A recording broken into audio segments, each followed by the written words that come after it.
नमस्कार, नवभारत टाइम्स आप देख रहे हैं। आपके साथ मैं हूं विनीत त्रिपाठी। रूस के राष्ट्रपति व्लादिमीर पुतिन 4 दिसंबर को वार्षिक शिखर सम्मेलन में हिस्सा लेने के लिए भारत आ रहे हैं। इसको लेकर तैयारी पूरी की जा चुकी है। पुतिन की भारत यात्रा पर पूरी दुनिया की नजरें टिकी हैं। यूक्रेन हमले के बाद पहली बार ऐसा है जब पुतिन भारत के दौरे पर आ रहे हैं। पुतिन आखिरी बार दिसंबर 2021 में दिल्ली आए थे। विशेषज्ञों का कहना है कि इस दौरे पर पुतिन भारत के साथ मजदूरों को लेकर भी इजरायल की तरह ही एक बड़ी डील कर सकते हैं। दोनों देश सामाजिक और मजदूरों से जुड़े मुद्दे पर सहयोग करेंगे। रूस की योजना है कि 10 लाख विदेशी मजदूरों की भर्ती की जाए। इसमें जो उनकी लिस्ट है उसमें भारत भी शामिल है। रूस लेबर मिनिस्ट्री का मानना है कि साल 2030 तक देश में मजदूरों की ये कमी 31 लाख तक पहुंच सकती है। विश्लेषकों का कहना है कि रूस के हजारों युवा यूक्रेन युद्ध में मारे जा चुके हैं और देश के फिर से निर्माण के लिए अब लाखों लोगों की आवश्यकता है। वह भी तब जबकि रूस में आबादी कम हो रही है और लोग बच्चे कम पैदा कर रहे हैं। रूसी राष्ट्रपति ने देश में बच्चे पैदा करने पर भारी आर्थिक सहायता मुहैया कराने का भी ऐलान किया है।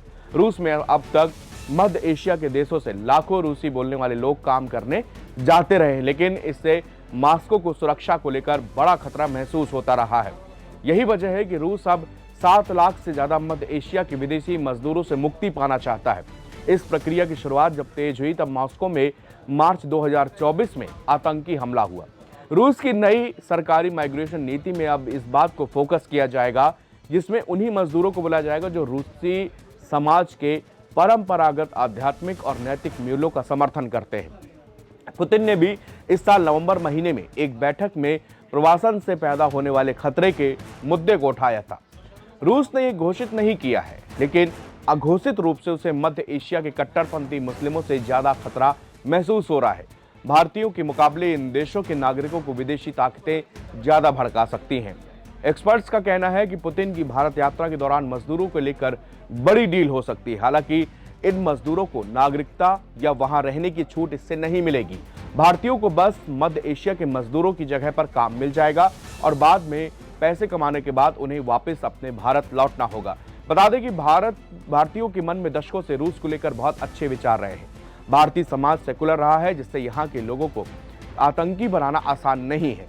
कनाडा में रहने वाले विश्लेषक रितेश जैन का कहना है कि अगले 3 से 5 साल तक भारत का सबसे बड़ा निर्यात अकुशल और अर्ध कुशल ब्लू कॉलर वर्कर हो सकते हैं। इससे भारत की विदेशों से होने वाली कमाई भी काफी बढ़ने जा रही है। 4 और 5 दिसंबर को व्लादिमीर पुतिन भारत की यात्रा पर आ रहे हैं। इस यात्रा को वैश्विक परिदृश्य को देखते हुए बहुत अहम माना जा रहा है, वो भी ऐसे वक्त पर जबकि अमेरिका लगातार भारत से रूस के साथ में अपने व्यापारिक संबंधों को कम करने की कवायद कर रहा है। लगातार अमेरिका ने कह रहा है कि तेल, जो कि कच्चा तेल भारत रशिया से सबसे ज्यादा खरीदता है, उसमें कमी लाई जाए। पिछले दिनों डोनाल्ड ट्रंप ने दावा भी किया कि मेरी प्रधानमंत्री मोदी से बातचीत हुई थी और इस दौरान उन्होंने कहा है कि दोनों देशों के बीच में तेल का जो कारोबार है वो कम हो गया, यानी कि भारत रूस से कम तेल खरीदेगा। इसके बाद में अब रूस की पुतिन जिस समय भारत आ रहे हैं और वो भी ऐसे मौके पर जबकि भारत ने रशिया से तेल खरीदने में कुछ कमी की है, ऐसे में दिलचस्प है ये यात्रा और इस पर पूरी दुनिया की निगाहें टिकी हुई हैं और कुछ बड़े इसमें फैसले भी इस मुलाकात में यानी कि पुतिन की यात्रा में लिए जा सकते हैं। शुक्रिया।